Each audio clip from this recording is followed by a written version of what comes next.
محترم بزرگوں، میں نے خطبے میں قرآن پاک کی چھوٹی چھوٹی 3 آیتیں تلاوت کی۔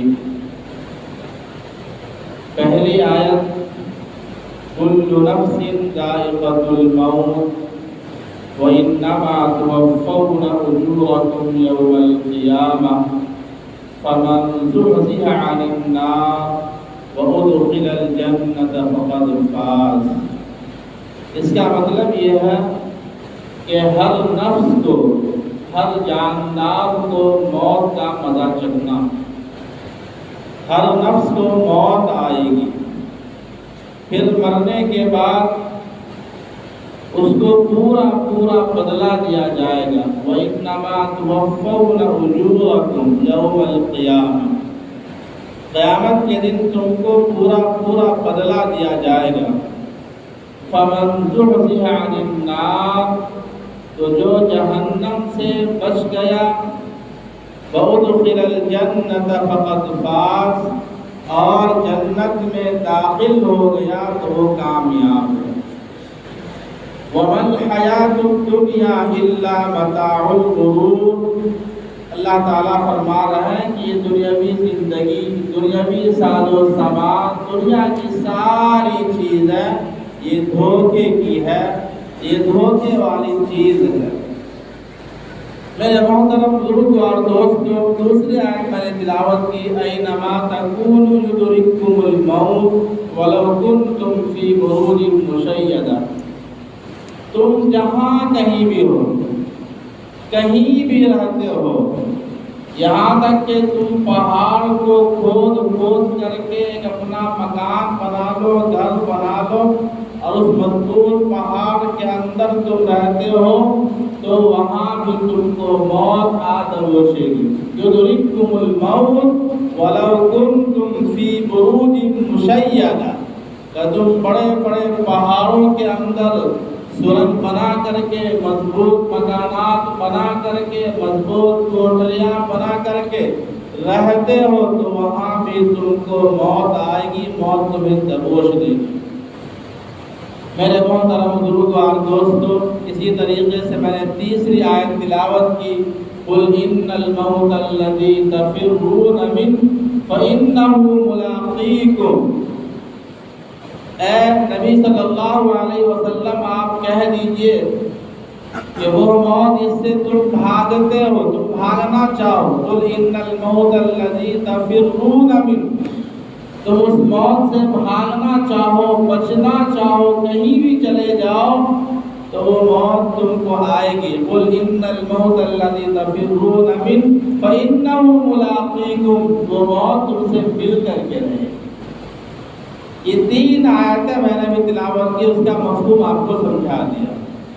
اسی طریقے سے نبی پاک صلی اللہ علیہ وسلم کا فرمان ہے کہ آپ صلی اللہ علیہ وسلم نے فرمایا کہ جس طریقے سے لوہے کو زنگ لگتا ہے، اسی طریقے سے انسان کے قلوب کو زنگ لگتا ہے۔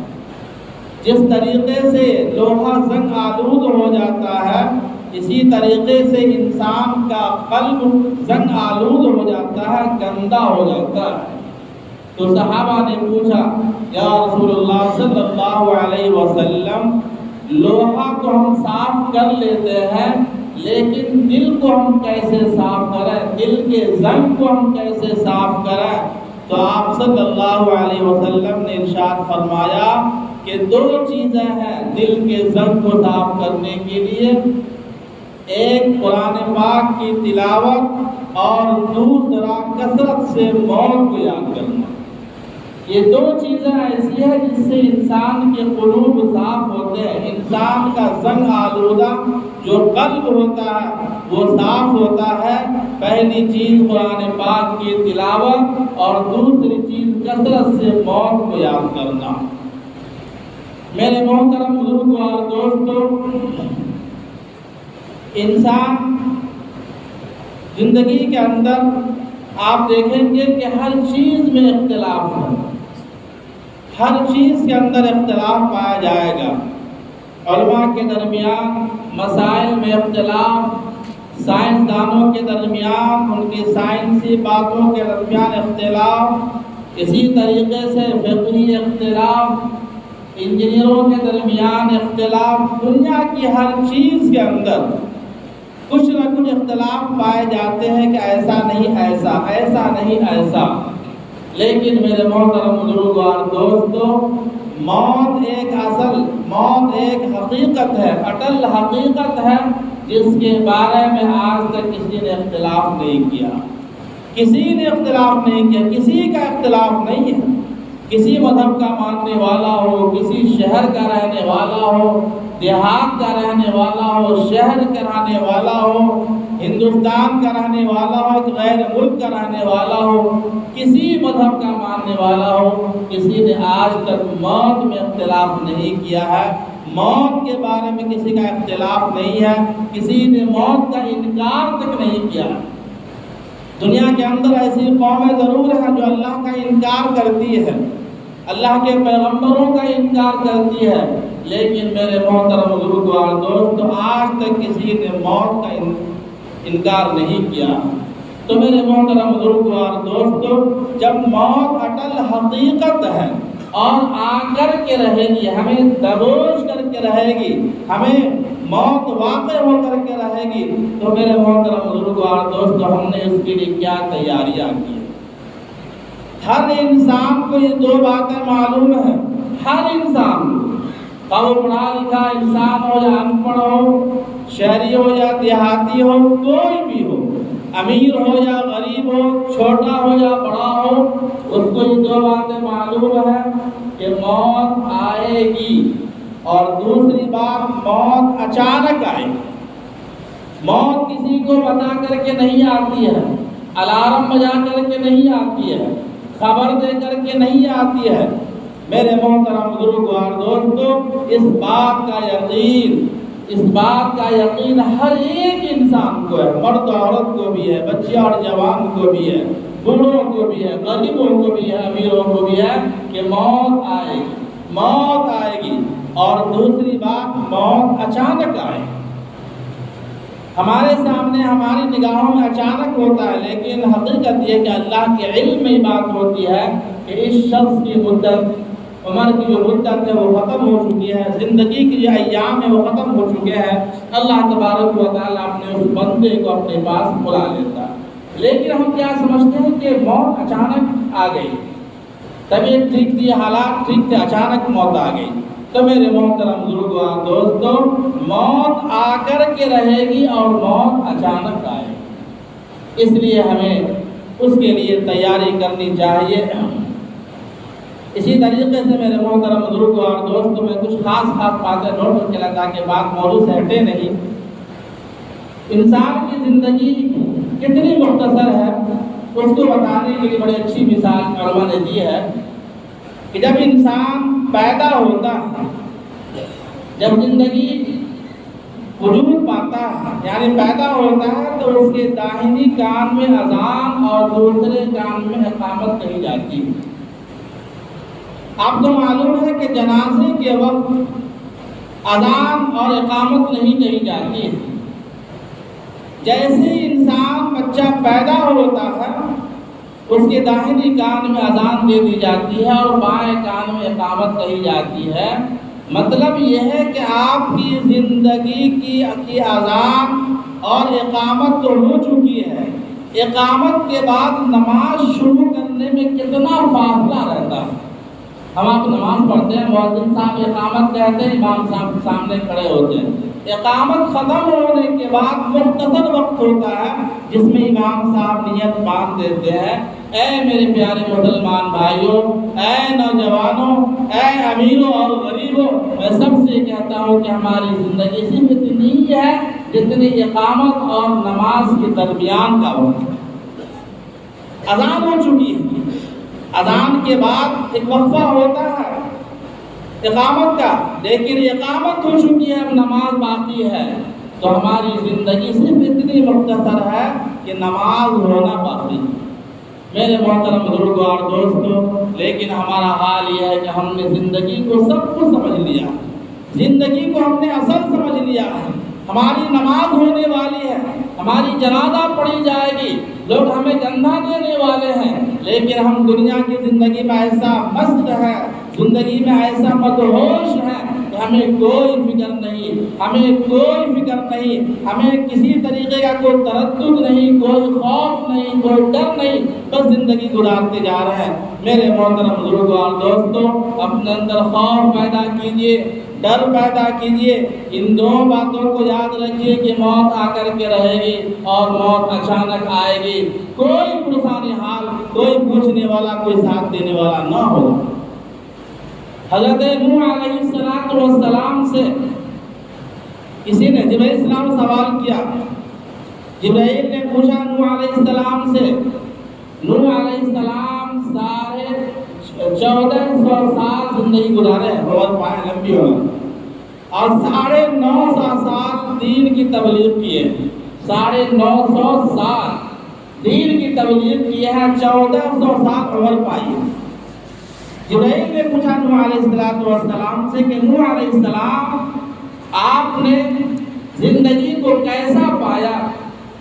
تو نوح علیہ السلام نے فرمایا کہ میں زندگی کو ایسا پایا کہ کسی انسان کا ایک گھر ہو، اس کے 2 دروازے ہو، انسان کا ایک گھر اور اس کے 2 دروازے، ایک دروازے سے داخل ہوا، دوسرے دروازے سے نکل گیا، یہ زندگی۔ اتنی لمبی عمر پانے والے کی یہ کیفیت اور یہ بیان ہے، یہ تاثر ہے۔ میرے محترم بزرگوں اور دوستوں، ہمارے اور آپ کی زندگی حدیث کے مطابق 60 سے 70 سال، 60 سے 70 سال بہت ہو گئے۔ کوئی اگر 100 سال جی لیتا ہے تو اس کی الگ بات ہے، خوش نصیبی ہے، لیکن عموماً جو ہماری عمر ہے حدیث کے مفہوم کے مطابق، وہ ہماری زندگی 60 سے 70 سال کی ہے۔ اس 60 اور 70 سالہ زندگی کو ہم یوں ہی گزار دے رہے ہیں، کوئی مقصد نہیں، کوئی فکر نہیں، کوئی احساس نہیں، کوئی خوف نہیں کہ ہمیں یہاں سے اللہ کے پاس جانا ہے۔ میرے محترم بزرگوں اور دوستوں، یہ ساری باتوں کے بعد میں عرض کر دوں کہ ہم جیسی زندگی گزاریں گے ویسی موت واقع ہوگی، جیسی ہم زندگی گزاریں گے ویسی موت واقع ہوگی۔ اگر ہم اللہ کی یاد میں، اللہ کے ذکر میں لگے رہتے ہیں، اللہ کا خوف ہمارے دلوں کے اندر ہے، اللہ کا دل میں خوف رکھتے ہوئے زندگی گزارتے ہیں، تو یقین جانیے کہ موت کا فرشتہ آئے گا اور آپ کی روح نکال کر کے لے جائے گا، آپ مسکراتے ہوئے آپ رہ جائیں گے، آپ خوشی خوشی اس کو قبول کر لیں گے۔ لیکن خدا نخواستہ میرے محترم بزرگوں اور دوستوں، ہماری زندگی بدعمالیوں میں گزری ہے، ہماری زندگی برے کاموں میں گزری ہے، ہماری زندگی فسق و فجور میں گزر رہی ہے، ہماری زندگی گناہوں کے اندر گزر رہی ہے، ہماری زندگی حرام کمائی میں گزر رہی ہے، تو یاد رکھیے کہ موت کا فرشتہ آئے گا بھیانک انداز میں، خوفناک انداز میں، اور اسی انداز میں ہماری روح نکال کر کے لے جائے گا۔ میرے محترم بزرگوں اور دوستوں، جیسی زندگی گزارو گے ویسی موت واقع ہوگی۔ کما تعیشون تموتون، جیسی زندگی گزارو گے ویسی موت واقع ہوگی۔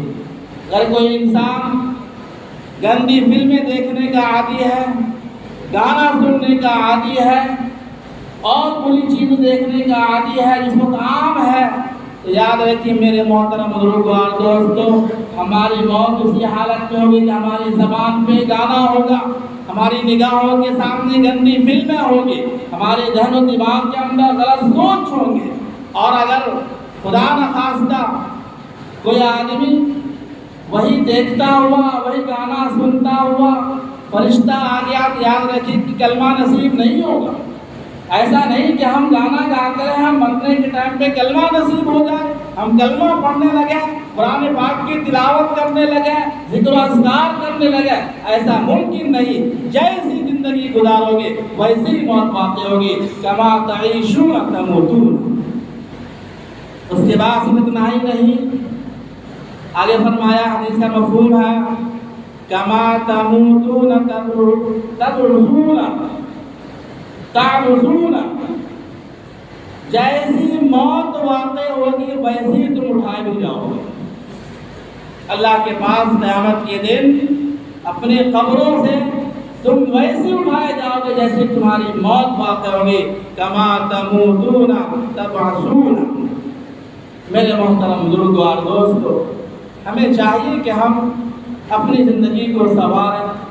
خطیب اعلان کرتا ہے، جمعہ کو پکار کر کہتا ہے کہ راہ راست پر آ جاؤ، لیکن ہمارے دلوں میں اس کا کوئی اثر نہیں ہوتا، کوئی فرق نہیں پڑتا۔ مسجد سے نکلنے کے بعد ہماری وہی زندگی اور وہی حالت ہو جاتی ہے جو مسجد سے آنے سے قبل تھی۔ میرے محترم بزرگوار دوستو، کسی کا نقصان نہیں، کسی کا گھاٹا نہیں، نقصان اگر ہے تو ہمارا ہے، نقصان ہمارا ہوگا، تکلیف ہمیں ہوگی، آخرت ہماری تباہ ہوگی۔ ایک واقعہ کتابوں کے اندر لکھا ہے، خواجہ حسن بصری رحمۃ اللہ علیہ نے اس واقعے کو نقل کیا، بہت بڑے بزرگ اللہ والے گزرے ہیں۔ انہوں نے کہا کہ میں دیکھا ایک دن تجارت کے غرض سے میں کہیں گیا تھا تو دیکھا کہ کچھ لوگ ایک قبر پہ جمع ہو رہے ہیں، اس میں بادشاہ بھی ہے، وزراء بھی ہے، سپاہی بھی ہے اور عام لوگ بھی ہیں۔ خواجہ حسن بصری رحمۃ اللہ علیہ قریب ہوئے دیکھنے کے لیے کہ معاملہ کیا ہے، قبر کس کی ہے، یہ لوگ کون ہیں اور ہوا کیا ہے۔ چنانچہ میرے محترم بزرگ اور دوست، جب وہ قریب ہوئے، قبر کے قریب ہوئے تو معلوم ہوا کہ ایک بادشاہ کے بیٹے کا یہ قبر، بادشاہ اس کی قبر پہ حاضر ہوا ہے اور بادشاہ لوگوں کو پیغام دینے کے لیے، لوگوں کو سبق دینے کے لیے اپنے بیٹے کی قبر پر کھڑے ہو کر کے یہ کہہ رہا ہے کہ بیٹا، اگر موت و حیات کا مالک میں ہوتا، اگر موت و حیات کا مالک میں ہوتا تو میری بادشاہت ہے، میری مملکت ہے، میری حکومت ہے، بیٹا میں تمہیں زندگی دے دیتا، زندگی عطا کر دیتا۔ پھر کہا کہ بیٹا، اگر یہ طاقت موت و حیات کا مالک ہمارے وزراء ہوتے، ہمارے وزیر ہوتے تو یہ سب مل کر تمہیں زندگی دے دیتے، لیکن ان کے اختیار میں بھی نہیں ہے۔ بیٹا، اگر ہماری سپاہیوں کے اختیار میں زندگی ہوتی تو وہ سب مل کر تمہیں زندگی عطا کر دیتے۔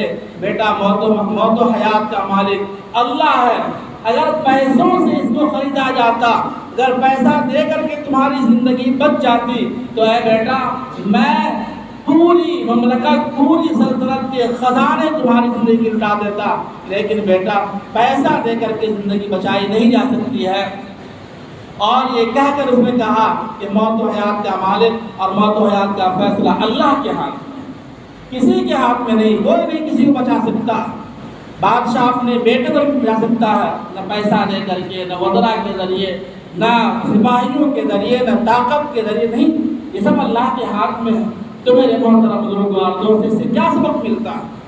ہر انسان کو اپنی آخرت بنانی ہے، ہر انسان کو خود جواب دینا ہے، نہ بیٹا جواب دے گا، نہ بیٹی جواب دے گی، نہ ماں باپ جواب دیں گے۔ آج ہم اپنے خاندان کے چکر میں، اپنے اولاد کے چکر میں حلال و حرام کی تمیز تک نہیں کرتے ہیں اور پیسہ اکٹھا کرنے، پیسہ جمع کرنے کی فکر میں رہتے ہیں۔ میرے محترم بزرگوں اور دوستو، اپنی آخرت بنائیے، اپنی آخرت کو سنواریے۔ کل نفس ذائقۃ الموت، ہر نفس کو موت کا مزہ چکھنا ہے۔ وَإِنَّمَا تُوَفَّوْنَ أُجُورَكُمْ يَوْمَ الْقِيَامَةِ، اور تم کو قیامت کے دن پورا بدلہ دیا جائے گا۔ فَمَنْ زُحْزِحَ عَنِ النَّارِ، تو جو جہنم سے بچا لیا گیا، وَأُدْخِلَ الْجَنَّةَ فَقَدْ فَازَ، اور جنت میں داخل کر دیا گیا، وہی کامیاب، وہی کامیاب۔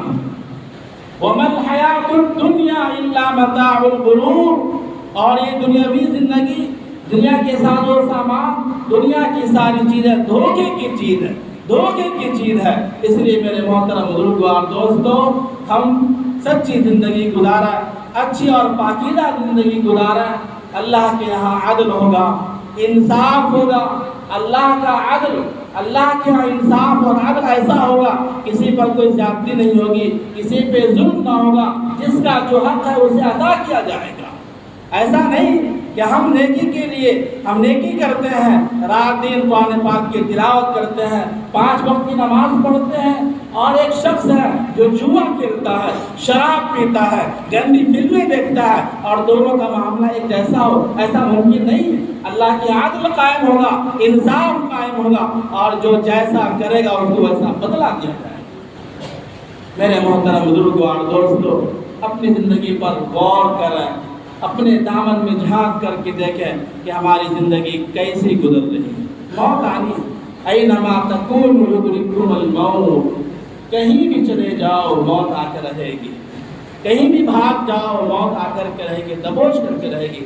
اس لیے میرے محترم بزرگوں اور دوستوں، پاکیزہ زندگی گزاریے، اچھی زندگی گزاریے، اللہ اس کے رسول کے احکام کے مطابق زندگی گزاریے، دنیا کے اندر بھی ہم کامیاب ہوں گے۔ آج ہم نے کامیابی سمجھ لیا ہے مال و دولت حاصل کرنے کو، اصل کامیابی ہم نے سمجھا کہ مال و دولت اکٹھا کر لیں یہ کامیابی ہے، یہ بڑی کامیابی نہیں ہے۔ اصل کامیابی ہے فمن زحزح عن النار وادخل الجنة فقد فاز، یہ اللہ کہہ رہا، ہم نہیں کہہ رہے۔ اللہ کہہ رہا کامیاب شخص وہ ہے جو جہنم سے بچا لیا جائے اور جنت میں داخل کر دیا جائے۔ اللہ تعالی ہم سب کو نیک اعمال کی توفیق عطا فرمائے، اللہ تعالی ہم سب کو سچی زندگی گزارنے کی توفیق عطا فرمائے، اللہ تعالی ہم سب کو آخرت کی فکر کرنے کی توفیق عطا فرمائے۔ وآخر دعوانا الحمد للہ رب العالمین۔ سنت ادا کریں۔